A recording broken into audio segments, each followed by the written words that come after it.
আচ্ছা, অনেক দিন পর একটা ভিডিও করছি। ভিডিওটা করতে প্রায় বাধ্যই হচ্ছি বলা যেতে পারে। তো ভিডিওটা আমি করছি ৩ জনের উদ্দেশ্যে। ঠিক আছে? এইবার ৩ জন হলেও ৩ জন হলো কে সেটা আমি মেনশন করছি। হচ্ছে আমাদের সুজাতাদি। ১ম হচ্ছে আমাদের সুজাতাদি। সুজাতাদিকে আমি কয়েকটা কথা বলবো। আর তারপরে হচ্ছে মীনাক্ষী বসাক, মানে মামাই। ঠিক আছে? আর তারপরে হচ্ছে আমাদের সঙ্গীতা চক্রবর্তী ম্যাডাম। এইবার একটা ঘটনা ঘটেছে ইউটিউবে, একটা কেয়স সৃষ্টি হয়েছে ইউটিউবে, যেটা আমরা সবাই দেখতে পারছি। যদিও আমি এখন একদমই ফলো করছিলাম না, কারণ I have got very interesting things to follow now in YouTube. ঠিক আছে, পরে বলবো কি। বাট ডেফিনেটলি আমি ফলো করছিলাম না। বাট সৌমি একটা দুটো লাইভ পাঠায় আমাকে, আর আমার তারপরে আসে এক দুটো লাইভ যখন আমি দেখি, তারপরে মানে আসে। তো হঠাৎ করে আজকে একটা লাইভ দেখলাম। কালকে তার আগের দিন একটা সঙ্গীতা চক্রবর্তী ম্যাডামের একটা লাইভ দেখেছিলাম। তো আজকে সুজাতাদির একটা লাইভ দেখলাম। তো প্রথম কোয়েশ্চেন হতে পারে আমার এগেনস্টে এখানে, যে তুমি তো এতদিন কিছু বলনি, তোমার চ্যানেল তো একদম মানে ধরাশায়ী হয়ে গেছিলো, তুমি তো কিছু বলছিলে না, তাহলে তুমি এখান থেকে হঠাৎ করে তুমি বলছো কেন? বা তুমি কোনো এইসব কোর্ট কাছারি এইসবের মধ্যে ছিলে না, পিটিশন জমা দেওয়ার মধ্যে ছিলে না, তাহলে তুমি বলছো কেন? মানে এটা মানে আউট অফ দ্য ব্লু কেন তুমি বলছো? কথাটা হচ্ছে আউট অফ দ্য ব্লু বলছি, কারণ হচ্ছে যে এটা যেহেতু ইউটিউবের পর্দায় এসছে, আর ইউটিউবটা ফার্স্ট অফ অল আমরা পাবলিকরা দেখি। I will consider myself as a viewer, public, জনতা। তো আমার মনে হয় যে এখানে দাঁড়িয়ে আমি কয়েকটা রায় রাখতে পারি, কয়েকটা প্রশ্ন করতে পারি। এবার কারোর যদি মনে হয় যে সে উত্তর দেবে, সে দেবে।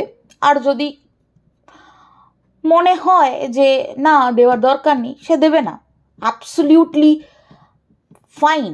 I am very much fine with it. ঠিক আছে? কারণ আমি কারোর আনসার এক্সপেক্ট করছি না।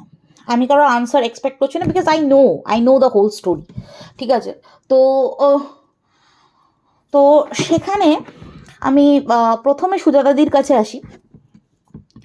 সুজাতাদি, তুমি যে কারণে এই ঘটনাটার সাথে তুমি যুক্ত হলে, মানে লিপ্ত হলে, সেটা হচ্ছে যে একজনের চ্যানেল বন্ধ করা বা তাকে শাস্তি দেওয়া। ঠিক আছে? আমি যতটা জানি যে এই যে পিটিশন ফাইল হয়েছিল, তার আগেই তুমি অনেকটা স্টেপস নিয়েছিলে। তার আগে তুমি তার এগেনস্টে কিন্তু অনেকটাই স্টেপ নিয়েছিলে, সেটা একমাত্র তুমি করেছিলে, একমাত্র তুমি। হ্যাঁ, তার সাথে আমি একটু সাহায্য করেছিলাম, মীনাক্ষী একটু সাহায্য করেছিল, কিন্তু তুমি যে মেজর স্টেপসগুলো ছিল সেগুলো তুমি নিয়েছিলে। কারণ আমি প্রত্যক্ষদর্শী এই ঘটনাটার। কারণ তুমি টালিগঞ্জ থানায় গিয়ে ধন্যে দিয়ে পড়ে থাকতে, দাদা যেত তোমার সাথে। ঠিক আছে? কারণ তোমার শরীর অসুস্থ, তোমার শরীর যে কতটা পরিমাণ অসুস্থ সেটা আমি জানি। ঠিক আছে? তো দাদা যেত তোমার সাথে, কিন্তু তুমি তবুও হাল ছাড়োনি।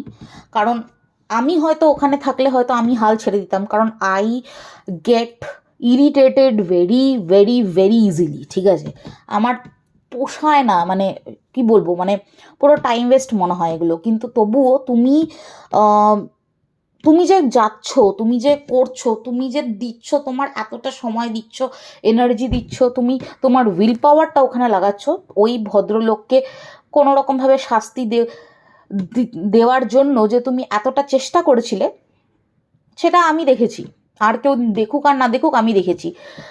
1000বার ফোন গেছে ওনার কাছে, উনি ওটাকে তোয়াক্কা করেনি। উনি তোয়াক্কা না করে উনি লাইভ টাইভ করেছেন, সেটা আরও বিতিকিচড়ি হয়েছিল ব্যাপারটা। তারপরে আলটিমেটলি চ্যানেলটা বন্ধ হয়। সেটা কিন্তু এই পিটিশন জমা হওয়ার অনেক আগের কথা। কারণ আমি পুরো ব্যাপারটা জানি, কারণ ওই ভদ্রলোকের ফোন নাম্বার কালেক্ট আমি করেছিলাম। কোথার থেকে ফোন নাম্বার কালেক্ট করেছি সেটা তুমি জানো, আমি জানি, আর মীনাক্ষী জানে, ঠিক আছে? তো সেটা আমি এখানে বললাম না, কিন্তু আমি কালেক্ট করেছিলাম, ঠিক আছে? তো কথা হচ্ছে যে তুমি যখন তোমার তোমার তুমি যখন তোমার ক্যাপাবিলিটির অনুযায়ী তুমি এতটা এগিয়ে গেছিলে, এতটা স্টেপ নিয়েছিলে, তাহলে তো তোমার অন্য কারোর মানে কি বলবো, অন্য কারোর উপর ডিপেন্ডেন্ট হওয়ার তো প্রয়োজনীয়তা ছিল না। তুমি নিজের লড়াইটা নিজে চালাতে, ঠিক আছে? তো সেখানে তুমি যখন কারোর কাছে তুমি দ্বারস্থ হয়েছো যে না আমি মানে তুমি অবভিয়াসলি, তারা হয়তো তোমাকে বলেছে, মানে মীনাক্ষী বা সঙ্গীতা ম্যাডাম হয়তো তোমাকে বলেছে যে তুমি প্রুফগুলো দাও বা আপনি প্রুফগুলো দিন, আপনি প্রধান সাক্ষী বলেছে, কারণ তাদের প্রয়োজন ছিল। তুমি সেটা না করতে পারতে, কিন্তু তুমি ভেবেছিলে যে হয়তো সেখানে কাজ হবে। এটা তুমি ডিনাই করতে পারো না যে তুমি ভেবেছিলে সেখানে সেটা কাজ হবে। তার মানে এই পুরো প্রপার প্রসিডিওরের মধ্যে দিয়ে গেলে যে কাজ হবে সেটা তুমি ডিনাই করতে পারো না। তাই জন্য তুমি গেছিলে। তুমি এটাও একটা বড় একটা মানে কি বলবো, একটা বড় একটা ইন্ডিকেশন ছিল যে যেহেতু মীনাক্ষী এটার সাথে ওতপ্রোতভাবে জড়িত ছিল, তুমি ভেবেছিলে যে কাজটা হবে। আর তুমি সায় দিয়েছিলে। তুমি যখন সায় দিয়েছো তো তোমার একটা এক্সপেকটেশন ছিল যে না আমি যাচ্ছি, আমি আমার এভিডেন্স দিচ্ছি, আমি আমার সময় দিচ্ছি, আমি আমার সই দিচ্ছি, সিগনেচার দিচ্ছি, যা যা দেওয়ার আমি দিচ্ছি। আমি এক্সপেক্ট করছি যে এখান থেকে প্রপারলি একটা প্রপার ওয়েতে কাজ হবে। সেটা তুমি এক্সপেক্ট করেছিলে মানে তুমি চেয়েছিলে, ঠিক আছে? তো তারাও এক্সপেক্ট করেছিল যে তুমি তাদের সাথে থেকে, তাদের যে গ্রুপে থেকে তাদের সাথে চলো, ঠিক আছে? এবার দেখো, যে কোনো একটা অর্গানাইজেশন বলো বা যে কোনো একটা গ্রুপ বলো, তুমি শুধু তুমি এক্সপেকটেশন রাখবে সেটা কিন্তু হয় না। তুমি যদি গ্রুপে থাকো তাহলে গ্রুপের প্রত্যেকটা মানুষ কিন্তু তোমার থেকেও এক্সপেকটেশন রাখবে, ঠিক আছে? তো সেখানে দাঁড়িয়ে তারাও কিছু এক্সপেকটেশন রেখেছিল যে অবভিয়াসলি তুমি একটা গ্রুপে ছিলে, তোমার সামনেই অনেক কিছু আলোচনা হতো, ঠিক আছে? আমি গ্রুপে ছিলাম না, তাই এই জন্য আমি জানি না যে কি কি আলোচনা হতো, সেসব আমি জানি না। কিন্তু আমি এথিক্সের কথা বলছি। আমি এথিক্যালি যদি বলা হয় সেটা আমি বলছি যে তুমি একটা গ্রুপে যদি থাকো, তুমি একটা গ্রুপে থাকলে তোমার সামনে কিছু কথা বললে, মানে অন্যান্য গ্রুপের মেম্বাররা যদি কিছু বলে, তাহলে তোমার একটা দায়বদ্ধতা আছে সেইটার ইন্টিগ্রিটিটা, মানে তোমার তোমার সামনে গ্রুপের মধ্যে যে কথাগুলো হচ্ছে সেটা যেন ইনট্যাক্ট থাকে, বাইরে যাতে না যায়। এটা কিন্তু একটা এথিক্সের মধ্যে পড়ে। আমি জানি না তুমি কতটা বুঝতে পারছো আমার কথাগুলো, কিন্তু এটা একটা এথিক্সের মধ্যে পড়ে। মানে হচ্ছে তুমি যতক্ষণ গ্রুপের মধ্যে আছো, অন্যরা যে কথাবার্তাগুলো বলছে বা তুমি বলছো, যতক্ষণ গ্রুপের মধ্যে আছো ততক্ষণ সেটা তোমাকে প্রোটেক্ট করতে হবে, সেটা তোমাকে আগলে রাখতে হবে, সেটা তুমি বাইরে কোথাও বার করতে পারো না। তুমি বলে কেন, কেউ বার করতে পারে না। এইবার কথা হচ্ছে যে তোমাদের গ্রুপের মধ্যে কি হয়েছে, কেন তোমার রাগারাগি, সেই সব ব্যাপারে আমি জানি না, আমি আমি জানি না, তাই জন্য আমি বলতে পারবো না যে কি নিয়ে তুমি হঠাৎ ক্ষেপে গিয়ে তুমি কিছু জিনিস বলছো যে আমি ভয়েস রেকর্ডিং সরিয়ে দেবো বা এইটা করে দেবো বা ওইটা করে দেবো। আমি কি বলছো সেটা আমি ঠিক জানি না।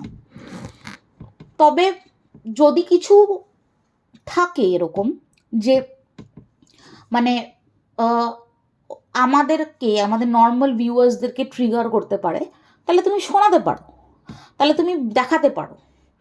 যদিও এটাও কিন্তু ঠিক নয়। হ্যাঁ, এইবার কথা এবারে এবারে এবারে নেক্সট নেক্সট পয়েন্টে আসি। এবার আমি বুলেট পয়েন্ট করে বলছি আর কি। নেক্সট পয়েন্টটা হচ্ছে যে তুমি আমার সাথে অনেক দিন ধরেই কথা বলো, আমাদের কিন্তু ইউটিউব নিয়ে কোনো কথা হয়ই না। তুমি জানো যে আমাদের কি নিয়ে কথা হয়েছিল টুকটাক। তো যাই হোক, তুমি আম, আমার সাথে অনেকদিন ধরে কথা বলো যখন থেকে তুমি ওই ভদ্রলোকের এগেনস্টে তুমি আম, কাজ করতে শুরু করেছিলে, মানে তুমি থানা পুলিশ করতে শুরু করেছিলে, তখন থেকে তুমি আমার সাথে কথা বলো। খুব রেয়ারলি কথা হতো, কিন্তু তাও কথা হতো।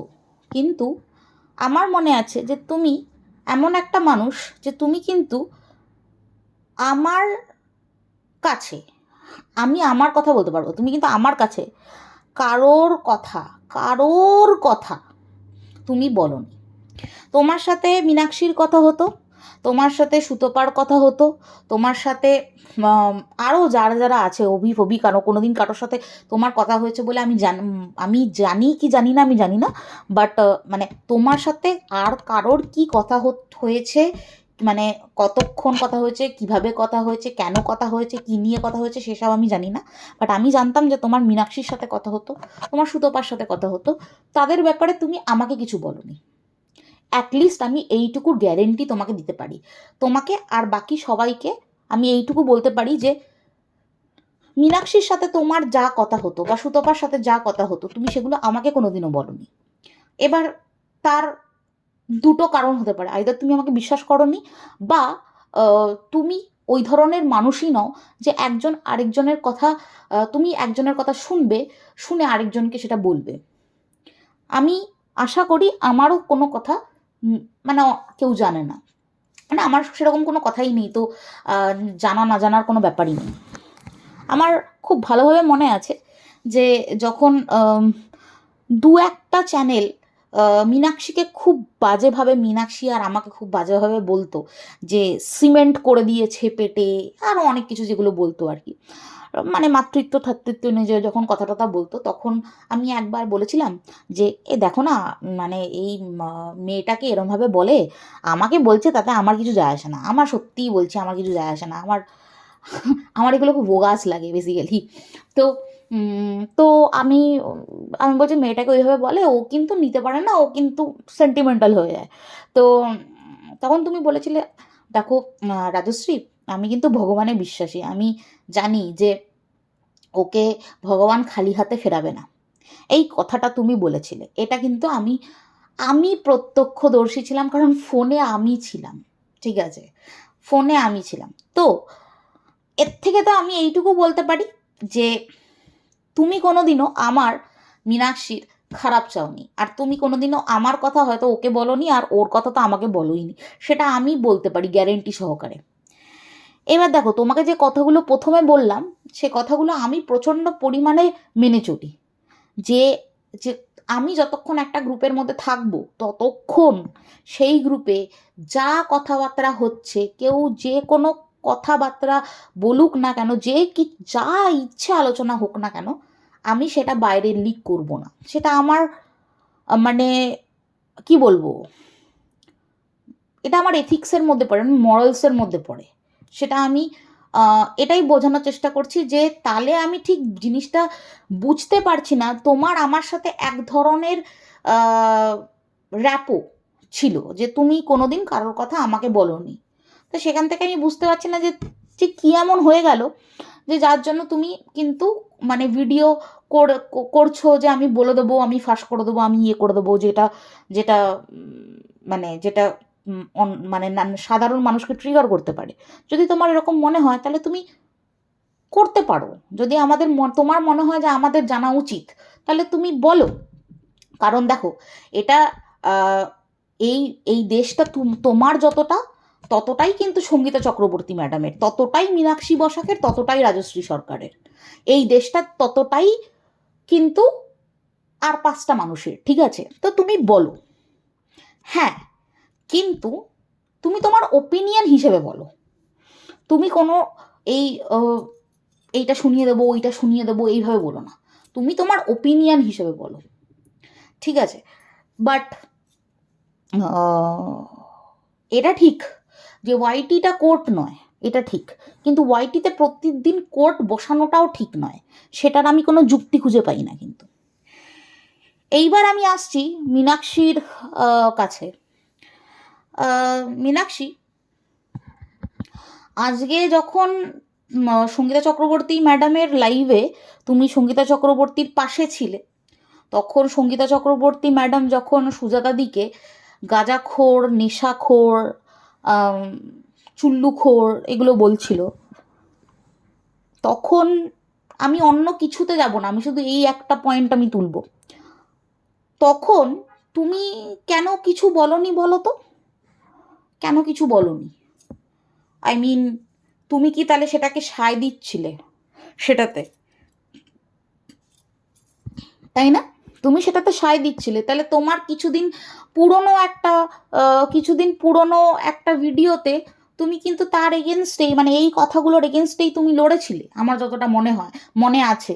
কারণ সমাজ বিউটি পার্লার এই ধরনের কথাবার্তা বলে সুজাতাদিকে এই ধরনের আখ্যা দিয়ে ভিডিও করে, তখন তুমি কিন্তু তার এগেনস্টে কথা বলেছিলে, কারণ তার কাছে কোনো প্রুফ ছিল না। তার কাছে কোনো প্রুফ ছিল না যে সুজাতাদি চুল্লুখোর, মালখোর, আরও কী সব যা সব বলতো আর কি, লাইভে ছেলে ফেলে আসে, আরও অনেক কিছু যেগুলো বলতো, সেগুলোর কিন্তু কোনো প্রমাণ ছিল না। তো প্রমাণ ছিল না বলেই কিন্তু তুমি ডিফেন্ড করেছিলে। তাহলে আজকে কেন তুমি ডিফেন্ড করতে পারলে না? আজকে কেন তুমি ডিফেন্ড করতে পারলে না? তাহলে কি সেটা কন্ট্রাডিক্টরি হয়ে যাচ্ছে না? মানে তোমার 4-5 মাস আগের ভিডিওতে তুমি একই জিনিস তুমি ডিফেন্ড করে কথা বলছিলে, সুজাতাদিকে প্রোটেক্ট করছিলে, আজকে কেন করলে না? কারণ সুজাতাদি তোমার এগেনস্টে দুটো কথা বলেছে বলে। তাহলে সুজাতাদি আর তোমার মধ্যে কি ডিফারেন্সটা থেকে গেল? সুজাতাদি যদি ভুলও করে থাকে, তাহলে সুজাতাদি আর তোমার মধ্যে কি ডিফারেন্স থেকে গেল? তুমি তো জানো যে এই কথাবার্তাগুলো পুরোপুরি বানানো। তুমি তো জানো যে কার থেকে এই কথাবার্তাগুলোর উৎসটা কি। তাহলে কেন তুমি ডিফেন্ড করলে না যে ম্যাডাম আপনি যা ইচ্ছা বলছেন বলুন, কিন্তু এই কথাবার্তাগুলো বলবেন না? কারণ কোনো না কোনোভাবে একটা গৃহস্থ বউকে অপমান করা নয় কি? একটা গৃহস্থ নারীকে অপমান করা নয় কি?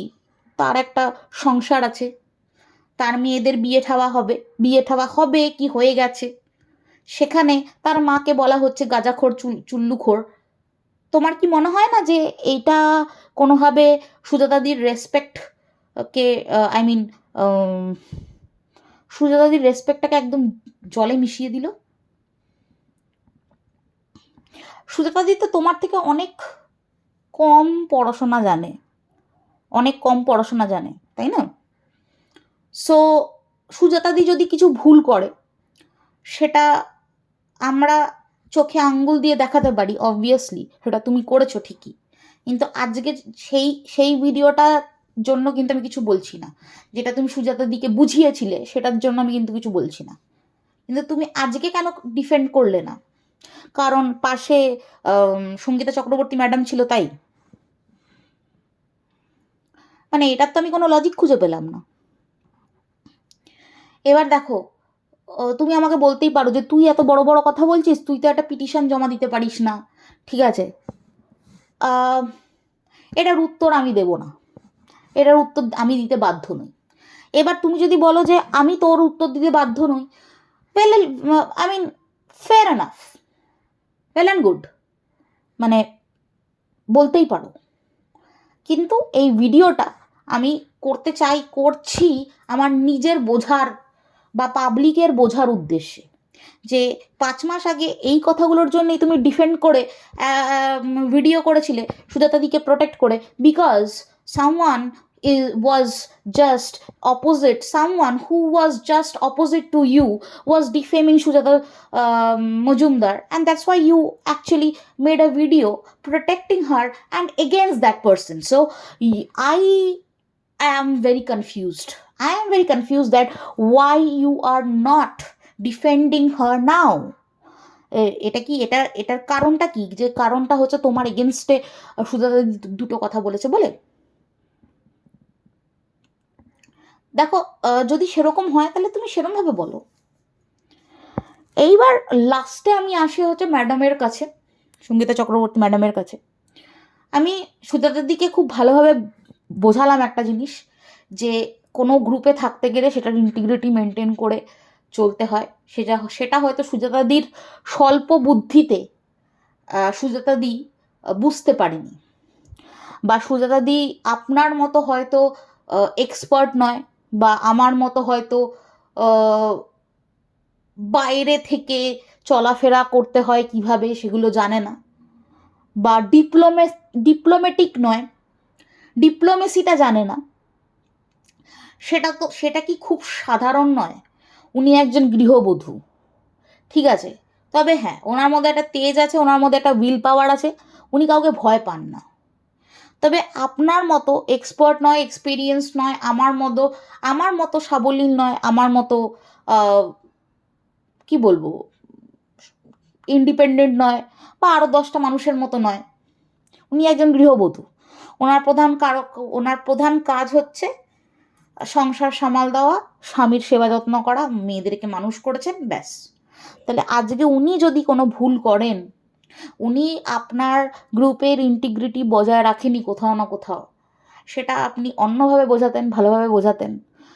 পুরো ইউটিউবের পর্দায় যেখানে হাজার হাজার মানুষ আপনার লাইভ দেখে, সেখানে আপনি মহিলাকে ওইভাবে, মহিলাটিকে এইভাবে নাও বলতে পারতেন যে গাঁজাখোর, চুল্লুখোর। জানেন, এই কথাগুলো যাদের থেকে উঠে এসছে, তাদের মতো মিথ্যেবাদী আর দুটো এই ওয়াইটিতে নেই। এই কথাগুলো যাদের থেকে উঠে এসছে, এই গাঁজাখোর, চুল্লুখোর, তাদেরকে আজকে আপনি লাইভে উঠিয়ে কথা বলছেন। তারা মীনাক্ষীর মীনাক্ষীর পা থেকে মাথা পর্যন্ত কেটে বেরিয়েছে, আমার পা থেকে মাথা পর্যন্ত কেটে বেরিয়েছে, মানে শরীরের যত অঙ্গ প্রত্যঙ্গ আছে, নাড়ি ভুড়ি সব কিছু সিমেন্ট দিয়ে আটকে দিয়েছিল।